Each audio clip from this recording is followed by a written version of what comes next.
Hello and what is up guys, Rye here and welcome back to some more automation in BeamNG.Drive. Today we are doing another fastest car in the world video. This time we're doing it for the 2010 is what we're doing. We're going to do it using 2010 tech obviously because that's the best.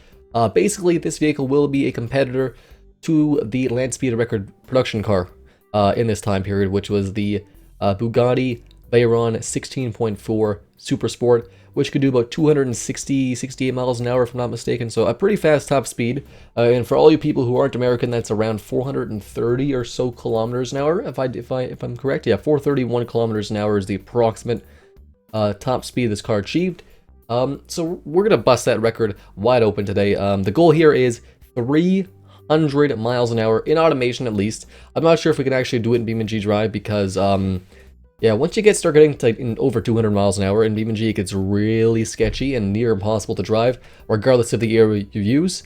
So we'll do our best today. So we are on 2010 tech. We're going to choose the body now. Now, a couple of you guys might be thinking, right, you should use a more modern body. Like I'm going down to 2007, 2005. Well, the answer to this is no, because I want a very specific body with a good and very low drag coefficient, which is the Lamborghini body from 1995. I have used this body before, I think, for my 1990s fastest car in the world, if I'm not mistaken. That's because it is such a darn good body. Quite a small footprint. 106-inch wheelbase is relatively small, but the coefficient of drag is 0.21, which is incredibly low, and it just looks darn good, so that's always a plus. Now, next thing's next. Carbon fiber on the panel material. And we're going to do carbon fiber on the monocoque chassis as well, because we need that weight savings, obviously. The goal here is not a crazy unrealistic car, but since it is competing against something like the Bugatti Veyron, it's going to be in the $2 million approximate price range is the goal here. Maybe a little more, maybe a little less. I'd like it to be less, but obviously all this carbon fiber and probably a little bit of quality sliders will hurt that just a bit. We're going to go +5 to start. I might change that later on though. Start off with a new engine. Now, for all my top speed cars, for all my fastest production car in the world at the time videos, I like to go with a similar engine to what they actually used in the time. Like for my 1990s, I used an NA. I think it was a 6-liter V12 or a 6.5-liter V12, I think, because the McLaren F1 used I think it was a 5.7, so they used an NA V12 as well. In this one, though, we're not going that route at all. We are going the opposite of a Bugatti Veyron. We are going, instead of a quad-turbo 8-liter W16, we're going to go with a naturally aspirated V12 engine, 60 degrees. Now we'll do aluminum to start. If we have budget, we will go to LSI or magnesium because we can. And I think we'll do 5 valves because why the heck not? And honestly, 6 liters is like perfectly fine to start off with, but I want this thing to rev. The revs are going to allow us to get that incredible top speed, or they're going to help us get there anyway. So we'll make it a 6-liter V12 to start. It might get bumped up to a 6.2. It might get downgraded to a 5.7 liter, who knows? I'm not too sure yet. We'll just make it sure it's a 6-liter, please. That's good enough. Okay. So we're going to need a pretty beefy engine in this thing. The goal is at least 900 horsepower. I'd be ecstatic with 1,000 horsepower, but 900 horsepower of an NA engine is honestly astonishing. So we'll start off with that. We'll do a pretty high cam profile, around 85 to start. VVT all cams, and then we'll just go for the best of the best in this case. We'll go for super fuel, I think. This is basically a race car engine, cranked up to 10 and stuffed into a production car. We'll go for long tubular exhaust, dual, and 3-inch to start, probably. And then we'll do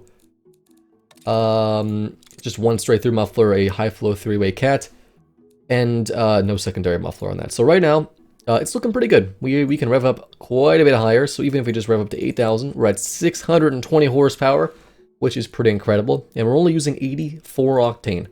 So I think it's safe to say this thing is going to be quite a beast. We're going to up this thing to a quality slider of 5 for now. 11,000 RPM sounds pretty reasonable to me, honestly. I think every car should rev up to 11,000 RPM. I think every auto manufacturer should ask themselves, what am I doing with my life if my car can't rev that high?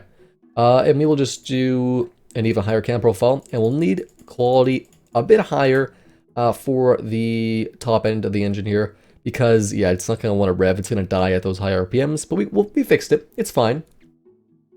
So far 685 horsepower, and the exhaust. Okay, so we'll go race tubular, and the exhaust is still struggling just a bit. 90 horsepower, a 4-inch exhaust. This is basically a truck exhaust on a supercar.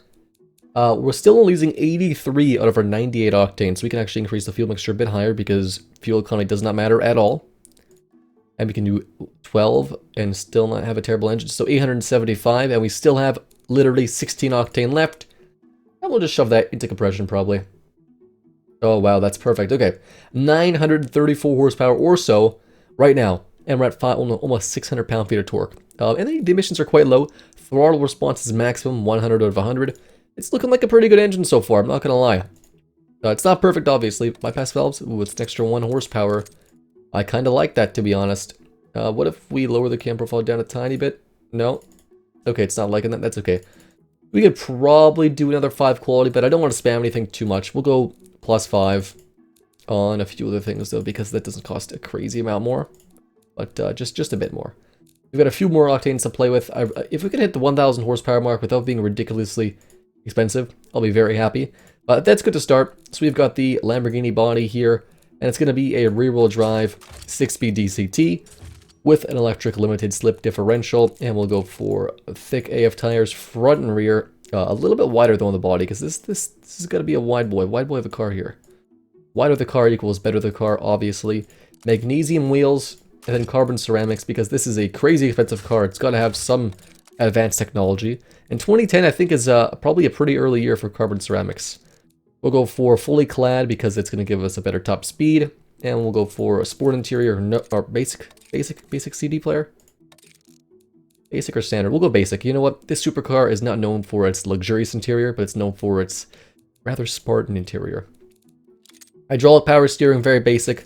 The best safety, though, as always. And then we'll go for just a good progressive spring system. So far, right off the bat, we'll tune it to race, actually. So, 16 mpg. That's what everyone cares about, actually. No.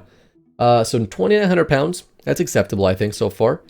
And right off the bat here, we are capable of 455 kilometers an hour is the estimated theoretical top speed.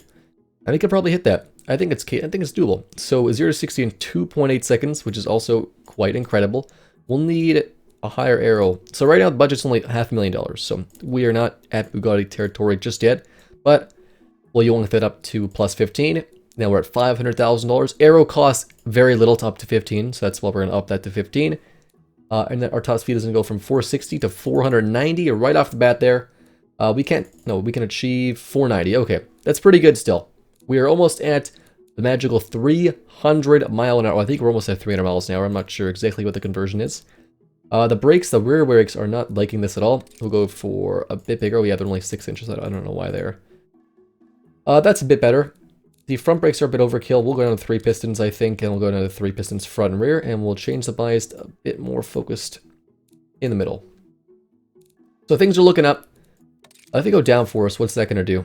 Oh no, that's lower. Okay, so I think, yeah, fully clad is what we have to do. And then we will leave the rest. I think we can go electric. That'll save us 10 pounds. Okay, I'll take that. I'm not sure why variable costs so much more, but that's okay. Or it adds like a few more pounds. If it's 5 more pounds, why? Why do we need the extra weight? So 490 is what we're doing. If we lower this down to right here, no, we can't, eh? Oh, wait. Oh, 493. So 493.6 is pretty good so far. Change that spacing just a little bit. We are only a rear-wheel drive. It's going to be a wild vehicle to drive, to say the least. We can probably even shrink the tires just a bit, because they're definitely, like, what, 285s? We'll make this a bit smaller here. So right now, I don't want to do... Oh, the tires are not liking this at all. We have no aero right now, which is kind of a problem, obviously. So far, actually, understeer, which is great. And 494 kilometers an hour, just from tweaking a few things like tops, just a few things. We can also increase the gearbox quality for a bit more. We're only at $735,000. This is still quite cheap for a land speed record supercar, for already the fastest supercar ever. It's quite cheap. It's quite cheap if I do say so. We can probably lower down the safety quality a bit, because it's actually quite high. We go minus 10 even, and we're still at 45, which is more than reasonable. We'll actually increase it because I don't want that just insane oversteer. So 498 kilometers an hour theoretical. I mean, the theoretical is 499 actually, but we're getting there. Slowly but surely we'll increase the quality of this by everything by +5, honestly, will give us just a bit of a boost. And we can't do any more for, the brakes are really expensive though to do. Or actually, no, not that much. Okay, we're still doing great. 498, if you do this to 15, that's 499.8, gosh darn it. And we're at 1.37 million. What about the quality of this? There's 6, there's 7. 499.9, oh no, we're so close. Come on, just give me a little bit better suspension. 1.65 million. Oh, we're so close. Oh, that's good enough. 500 kilometers an hour exactly is the estimated top speed. We are geared to go to 560. That's okay though. Exactly 500. Wild. That is wild. Now, I doubt we can actually achieve that in BeamNG. 500 kilometers an hour. I do use them both very interchangeably, and I do apologize. That's okay though. We're fine. So, a couple benefits to this over the Bugatti Veyron, obviously. We have less horsepower. That's not a benefit. We've got a nicer engine, an NA V12. It's going to sound fantastic at 11,000 RPM. Our vehicle cost, I think it must cost less. I'm not sure the Bugatti Veyron's price. It's a little bit more difficult to find like the exact price of the 16.4 Super Sport from 2010, but I think 1.64 million is right in the ballpark for what the price should be. I'm gonna bet money that we get better fuel economy as well, and we have a much higher top speed. I mean, not crazy higher, but we can do 500 kilometers an hour. Wild. We can actually probably go for a sequential. Actually, it saves 10 pounds. It's cooler. I mean, or manual if you wanted to, but a sequential is probably needed. I think at least. I think that's pretty much it, honestly. The car is ready to get built, I think. I will do some tweaking on the engine, because I think I'd like to break 1,000 horsepower with an NA V12.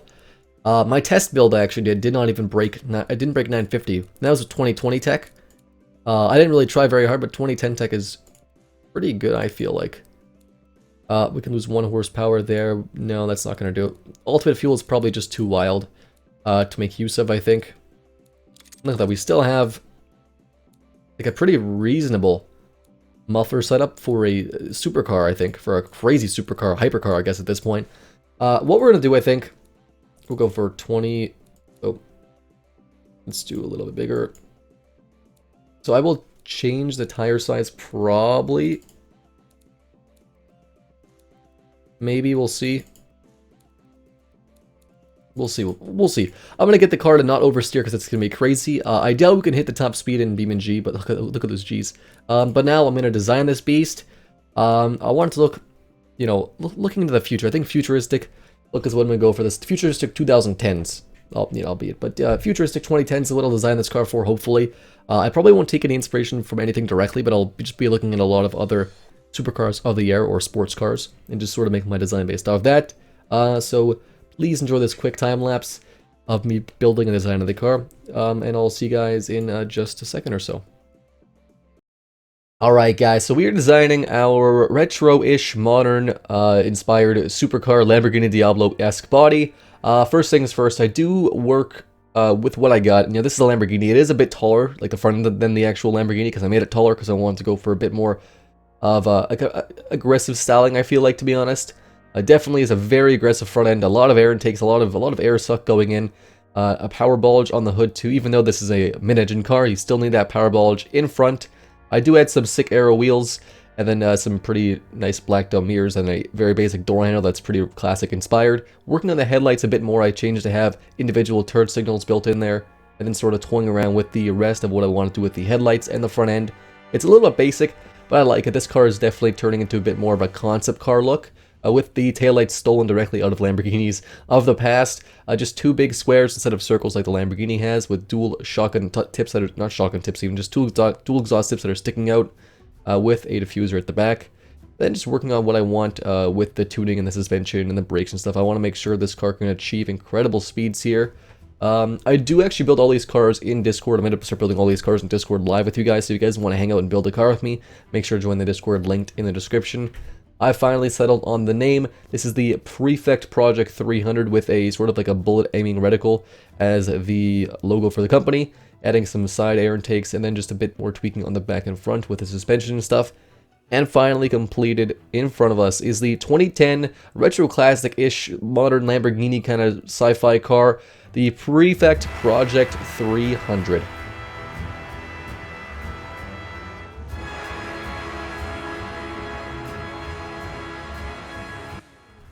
Okay guys, so like I said, in front of us we have the 2010, it's more like a concept car. We got the Prefect Project 300 hypercar with an NA V12, 955 horsepower. Definitely, I think it's an impressive beast to say the least. Of course, people can probably make better engines, better cars, but I'm pretty happy with this thing. And I definitely stuck to my guns making this a retro modern car. Pretty much, it's a 1990s Lamborghini body. But, it's a bit more futuristic-ish. It's a concept car, basically, but for the road. So, yeah, the engine was tweaked just a bit. The price is up just a little bit. I think we're at 1.5 million, which is still reasonable, I think. 0-60 in 2.8 seconds, which is quite good for rear-wheel drive. Top speed of 500 kilometers an hour. I wanted to add a wing at the back, but sadly I couldn't because it would just lower our top speed regardless of what we did. I wanted it for even just looks, to be honest, but that's okay. So in automation, theoretical top speed is 500 kilometers an hour. Whether or not we hit that in automation is up in the air, obviously. I'd be very, very happy with 300 miles an hour, which is still the fastest car in the world, which is about 480 or so kilometers an hour. So if we can hit at least 480 kilometers an hour, I'll be stoked. If we can't, though, I'll still be happy because I think this is still a winner in my book. So we'll go over the design real quick here. Of course, this is a Lamborghini body. It's hard to make this thing not look like a Lamborghini, so I just thought, what the heck, let's embrace it. So I looked at basically Countach's, Diablos, and then some newer Lamborghinis as well, basically, and just our Murcielagos and stuff like that. I just sort of looked at the design and see where they were going and stuff, and I just, went a bit different, but took a lot of inspiration from Lamborghinis and stuff of, the 2010s, 2000s, the 90s, and the 80s. So we have two square headlights, basically rectangular headlights on either side, or one on either side. We have a turn signal, so you can see it nice, clear as day. A little bit of a power bulge up. Power bulge up there with some stripes. We have a ton of air getting sucked into the front here. I'm guessing the radiator. It's got to be like I don't know. I don't know why we're sucking in so much air, but it looks darn cool. Is the radiator front mounted? It's not, but it'd be cool if it was. We got some big air curtains for the brakes. We got some pieces that just get sucked into nothing because that kind of looks cool as well. Pretty simple front. Very simple front. It's clean. Definitely a concept car with the white. We have a black and a very thin mirror on either side, obviously. We got a sunroof I added, a T-top sunroof, because I thought that looked cool. And why not add that? We have some aero wheels, which I absolutely love. I'm not sure if 100% if I want gray with them, but you know what? It's better than black and better than white, in my opinion, for what this car is right now. The side, again, quite clean, quite plain. There's not really much design on the side of it all, but this car is more of a concept car. It doesn't need to be all that crazy. We just have a very simple, pretty much a retro style door handle, and we have some slotted vents just on the side there. Coming to the back, this is where again it gets quite interesting, very aggressive. We have a massive an air dam on the back, getting all the air sucked into the engine to cool that big old 6-liter V12. We have a similar back design to the front. This is a bit more aggressive, I think, than the front. A bit more, a bit more going on there for sure. So we have the name Prefect spelt out in chrome lettering back there. I hate this font so much, but it actually fits this car pretty good. We have Prefect's badge, which is like some like a sight for a gun, basically. Is that what it is? Sure, why not? We have a similar taillights to the headlight setup. Basically, we have a strip going across. We have two bigger rectangles with the turn signals built in there as well, and then a bunch of air sucking into the back. I guess it's to cool down the engine, and some more cooling down there. With some dual massive exhaust tips sticking out, curving to the side, which looks quite awesome. I love it a lot.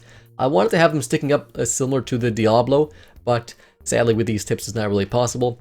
And we have some diffusers that I just made on the bottom there that are quite simple. It's basically a bumper piece, but I thought they looked really cool and made this car look really aggressive. Overall, the car, it's done. Yeah, it's good. I'm pretty happy with the design. It's definitely another concept car. I love making concept cars, or concept-ish vehicles. So the tires, I'm not sure if the tires are going to work. It's looking like it's just a bit of oversteer, You get up there, you got understeer. But, when you're going fast, you just have straight understeer, which is fine. I want understeer. It'll be a bit safer than oversteer, especially at the high speeds. So I think it's going to handle okay. I might tune it off camera, but I'll let you guys know in BeamNG.Drive because I'm going to do some testing first to make sure this car can actually hit a reasonable top speed. If we can't hit anywhere near 300 miles an hour, then I'm just going to go back to the drawing board off camera and see if I can just crank up. I'll just crank up the budget probably. I'll put it to like 2.5 million and see what we can do there. 20 mpg average, which is obviously absolutely incredible as well. Overall the car, yeah, 2,600 pounds is very light. All that's left to do now is to jump into BeamNG.Drive. I want to see if this thing is fast on the track, because I want this thing to handle well as be a top speed vehicle. This is a hypercar. This is just good at everything performance-wise in a vehicle, hopefully. I'll see you guys in BeamNG in just 1 second. Alright guys, so we're here in BeamNG.Drive with the Prefect Project 300. I tweaked a few things though before we jumped into BeamNG.Drive. I added all-wheel drive to the vehicle because rear-wheel drive, it's just for high speed runs. It's not going to be good enough. And I already recorded the high speed run. That'll be at the end of the video. Make sure to watch that because that's the really awesome part. So the all-wheel drive is needed to reach those high speeds. I lowered down the cooling of the engine, which does not overheat ever. So it's down to 0 and it still doesn't overheat, which is perfect. I upped the tire quality and I upped the suspension quality as well. The car costs $2.2 million now, so it's up about 700,000, and it weighs about 200 pounds more, so it's a bit chunkier. The actual theoretical top speed now is only 498 kilometers an hour, which is unfortunate, but you guys will see in the actual top speed video, we achieved some pretty astonishing numbers. So we're gonna do this, launch from first gear, might as well just launch at 11,000 RPM like a maniac. We're gonna brake here. Now the biggest flaw I've found in this car so far is the brakes. I mean, 2,700 pounds is quite light by modern standards. Even by 2010 standards, it's quite light. Oh, look at that. We're gonna restart right there. So yeah, we'll restart that right there. So yeah, 2,700 pounds is quite light by modern standards, even by 2010 standards, especially for a supercar or a hypercar. Cough, cough, Bugatti. But you know, these brakes are not up to the task at stopping such high velocities. A little bit faster in this corner. Come on here.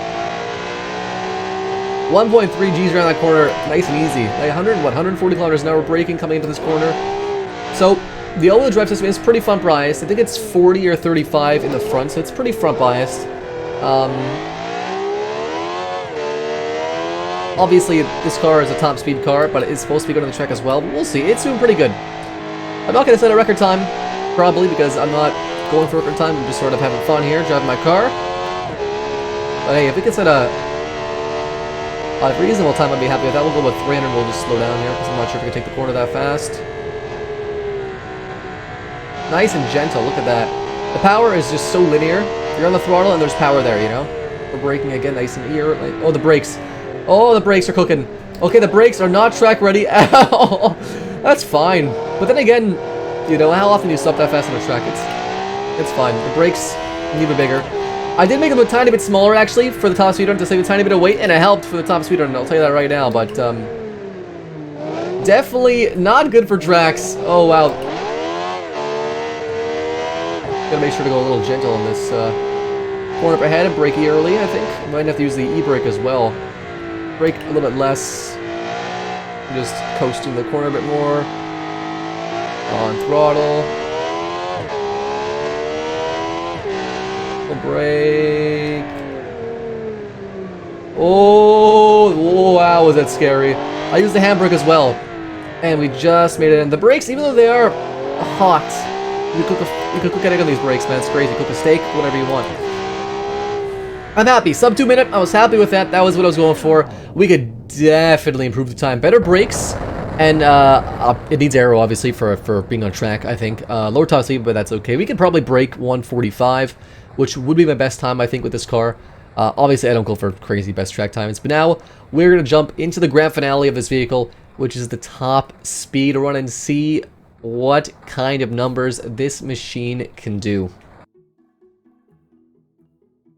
Alright guys, so we're starting the top speed run for the vehicle here, and it took me a ton of tries. I was here for like half an hour just trying out to get my highest top speed possible, and I'm pretty sure we got it. So we'll start the race now, basically. You can see the vehicle. I don't launch it crazy hard. I really do, once I get to, what, 3rd, 4th, 5th gear, I start really shifting early, because when you shift at those high speeds, especially around 400 kilometers an hour, the weight transfers just a bit, and it throws the car off, and that's literally how you pretty much roll the car and die. Luckily, I shifted into 6th nice and early, and we're just coasting. at a steady 391 kilometers an hour. Almost losing control there, though. I am still driving the vehicle as hard as I can, not letting off the throttle at all, because if you let off the throttle, you're basically done. You're going to go in a tailspin. Full throttle still all the way through, still in 6th gear. Trying to hold the wheel as straight as I can and trying to move it back and forth so that we don't spin out. In 455 kilometers an hour, we are approaching 300 miles per hour. 470, just 10 or so kilometers off now. And we are still going strong. We have a lot of revs to go. We're never going to use 7th gear, but that's more of a fuel economy gear, I guess. 488, 489 kilometers an hour. 490 kilometers an hour is the top speed we achieved, which is so darn close to 500 kilometers an hour. The save for this car will be in the description of the video. So if you guys want to try to reach 500 kilometers an hour, I please beg you guys to try to improve this car without increasing the budget much. So 490 kilometers an hour is what we achieved, and I'm trying to slow down now. It doesn't go so well. You'll see it in a second here, so I start spinning out.